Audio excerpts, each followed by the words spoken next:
राम राम मालिक। नमस्कार। बैठो बैठो बैठो। मुनीम जी। जी मालिक। जब भी हम इन लोगों को देखते हैं हमारी वो अधमरी ख्वाहिश कराती हुई नजर आती जो हमने इन गरीबों के लिए मुफ्त अस्पताल बनवाने की थी। न जाने हमारा वो सपना कब पूरा होगा। पूरा होगा मालिक। इस जिले के 18 गांव के लोगों के सपनों को आप साकार करते आए हैं, फिर आपके अपने सपने अधूरे कैसे रह सकते हैं? मालिक, मालिक। क्या बात है आर्या? मालिक, मेरी बेटी। क्या हुआ तुम्हारी बेटी को? अगले हफ्ते तो उसकी शादी होने वाली थी ना? अब उसकी शादी नहीं हो सकती मालिक। क्यों? केवड़ा ठाकुर ने। क्या किया केवड़ा ठाकुर ने? मेरी लुगाई केवड़ा ठाकुर के घर में काम करती है। कल एकाएक उसकी तबीयत खराब हो गई तो मेरी बेटी कमली काम पर गई।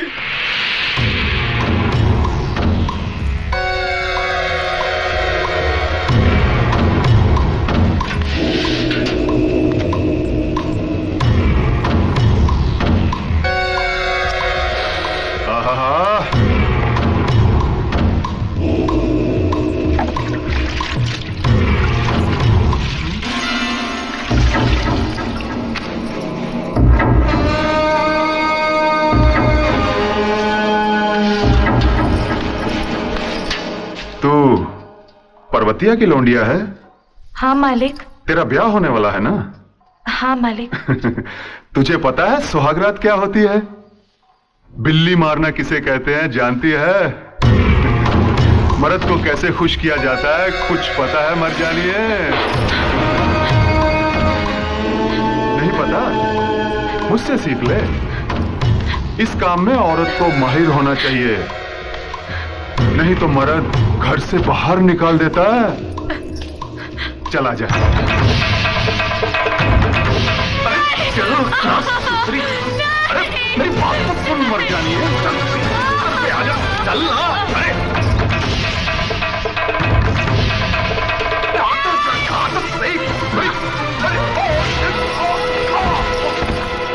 पंचायत में शिकायत करके सारे गांव में बेइज्जत करूंगी, छोड़ूंगी नहीं। ये क्या? वो लड़की कहाँ गई? खेतों की तरफ मालिक। कह रही थी कि पंचायत में शिकायत करेगी। अच्छा, आग लगी भी नहीं और धुआं उठ गया।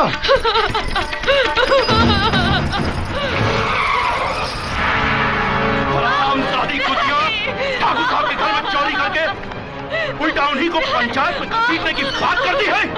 चमड़ी उधेड़ के रख दूंगा। बंद करो साली को।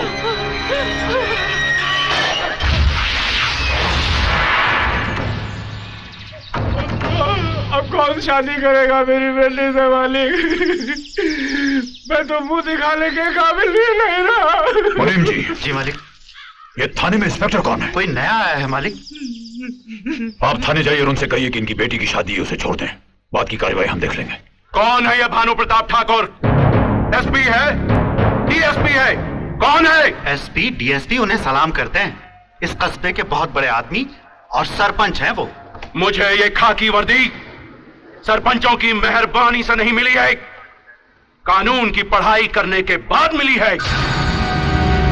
जाओ जाकर अपने भानु प्रताप ठाकुर से कह दो कि ये थाना है, कोई पंचायती खेत नहीं जहां वो अपनी मर्जी का हल चलाए, फसल बोए। समझे? Get out.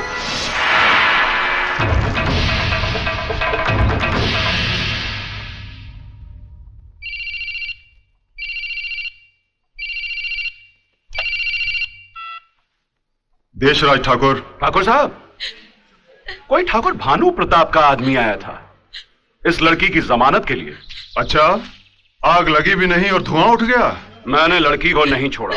अरे मरजानिया, छोड़ना भी नहीं, मुंह मांगी रकम दूंगा। अरे सुन, अरे मरजानिया सुन ना, बासमती चावल, मसूर की दाल और एक देसी घी का डिब्बा तेरे घर भिजवा रहा हूं। ठाकुर साहब, आप बेफिक्र रहिए, ये लड़की इस खाने में ही सड़ेगी।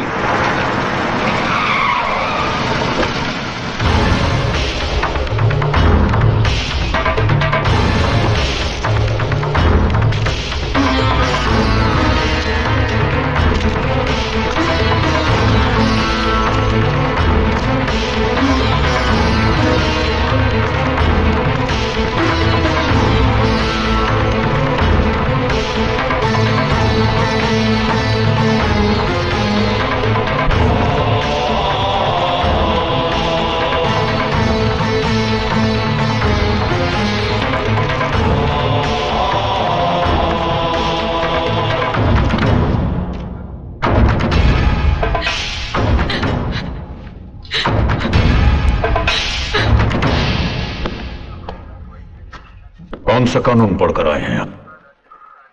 क्या जानते हैं आप कानून के बारे में? देखिए आप मुझे under the Indian criminal procedure code section 47 clause 2, section 51 clause 2, sections 50 and 57, and according to a Supreme Court judgment dated 1983, अगर किसी महिला पर कोई मामला बनता है तो उसे जनाना पुलिस गिरफ्तार करती है और जनाना पुलिस उसकी तलाशी लेती है। क्या आपने ऐसा किया?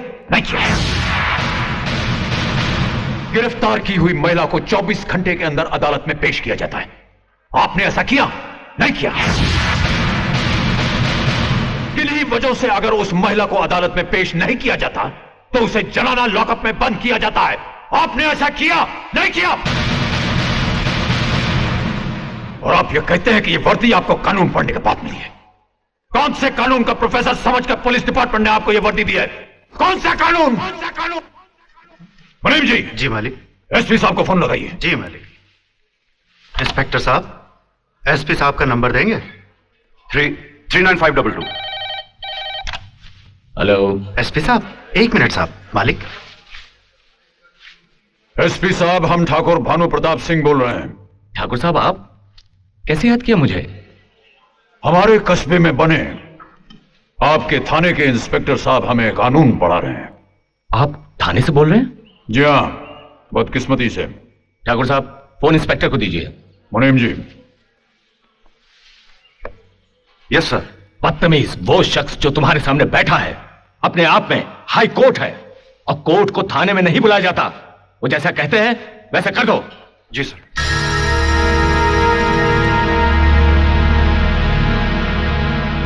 लड़की को छोड़ दो। छोड़ दिया सर।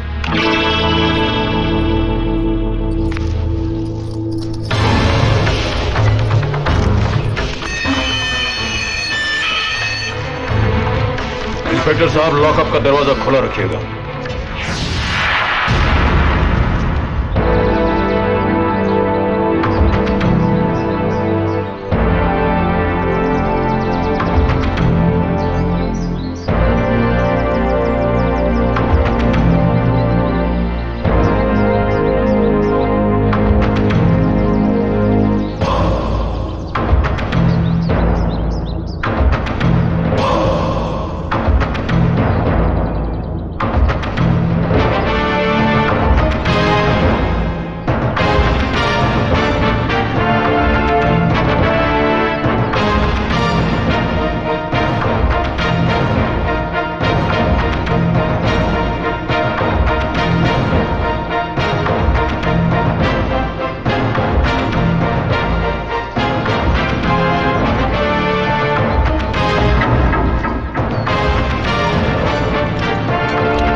बात क्या है? हट जाओ।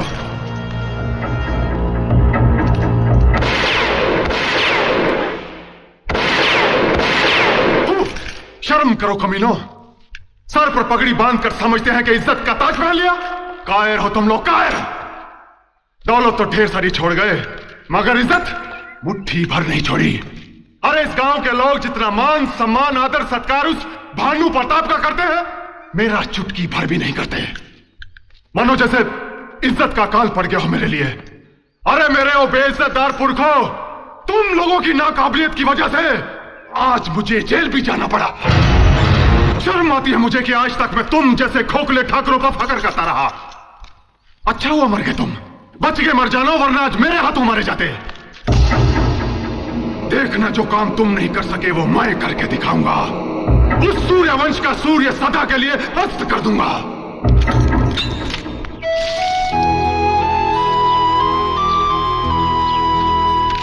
हीरा जी भैया। शहर से कुछ खास मेहमान आ रहे हैं, गेस्ट हाउस जाकर वहां की साफ सफाई करवा दो, वो लोग वहीं रहेंगे। जी अच्छा। ठीक है। दीदी सीधी बैठो ना। भाभी शहर से कौन आ रहा है? देवर जी, तुम जानकर क्या करोगे? हाँ मैं जानकर क्या करूंगा। तो फिर जैसे तुम्हारे भैया ने तुमसे कहा है जाके करवा दो। ये कैसे मेहमान आ रहे हैं? पता नहीं, कोई खासी होंगे। अरे मेहमान तो सारे खासी होते हैं हीरा। लेकिन हम उनकी सेवा करते करते साला आम और गुठली बन जाते हैं। अरे फुलवा, क्या तेरा बच्चा रो रहा है और तू भेड़ों को फुदका रही है? क्या करूं, अकेली हूँ, का संभालूं? अरे ला मत, हम लोग भेड़ों को संभालते, तू जा करके बच्चे को दूध पिला दे।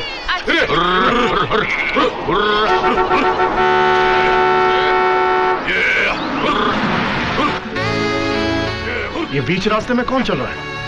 ए बकरी, बाजू हटो। हमको नहीं, भेड़ों को कह रही है। इडियट्स, हॉर्न बजा रहे हो, सुनाई नहीं देता है क्या? हमें सुनाई देता है, भेड़ों को सुनाई नहीं देता। इतनी भी कॉमन सेंस नहीं है क्या? क्या बोले थे? अंग्रेजी में तेरी समझ में नहीं आई। अंकल जाइए ना, उन गधों को हटाइए ना। अभी हटाता हूँ। इनकी ऐसी की तैसी। अरे यार, तुम लोग भेड़ हाँक रहे हो या नई नवेली दुल्हन को सिनेमा दिखाने ले जा रहे हो? नई नवेली दुल्हन को सिनेमा कैसे ले जाते हैं हमें नहीं मालूम। हमारी अभी तक शादी नहीं हुई। ये काम कुमार या रंगरूटी कर सकते हैं। देखो मैं कैसे हाँकता हूँ। अंकल ये क्या कर रहे हैं आप? जल्दी हटाइए ना। ओ मैडम, ये भेड़े हैं। वेलसम्मा पीटी उषा नहीं जो हिरन की तरह भागेगी। अरे भाई, तुम इतनी भेड़ बकरियां लेके जा कहाँ रहे हो? इंजीनियरिंग कॉलेज में दाखिला दिलाने। मुझे क्या बेवकूफ समझता है? ये रास्ता भरतपुर जाता है। ऐसे जाने से हाथ अकड़ जाता है, हाथ नीचे करके जाना। और सुनो, क्या है? भरतपुर क्या करने जा रहे हो? वहां जाकर 2 भैंसे खरीदूंगा, उनको मेडिकल कॉलेज में दाखिला दिलाऊंगा। इडियट। 1 मिनट, उधर से मत जाना। आगे पुलिया टूटी हुई है। पुलिया टूटी हुई है? हाँ, पुलिया टूटी है। तुम ऐसा करो, वापस 10 किलोमीटर जाओ, फिर दाएं मुड़ जाओ, फिर बाएं मुड़ जाओ, फिर दाएं मुड़ जाओ, सामने भरतपुर होगा। अरे बैठने तो दे। क्या हुआ अंकल? अरे 10 किलोमीटर पीछे चलो, पुल टूटा हुआ है आगे। Oh my God. ये तुमने उन्हें कहा? अरे उस लड़की ने हमें भेड़ बकरी कहा, उस मुच्छर ने गधा कहा। मरने दो, साले चक्कर काटेंगे तो होश ठिकाने आ जाएंगे। चलो।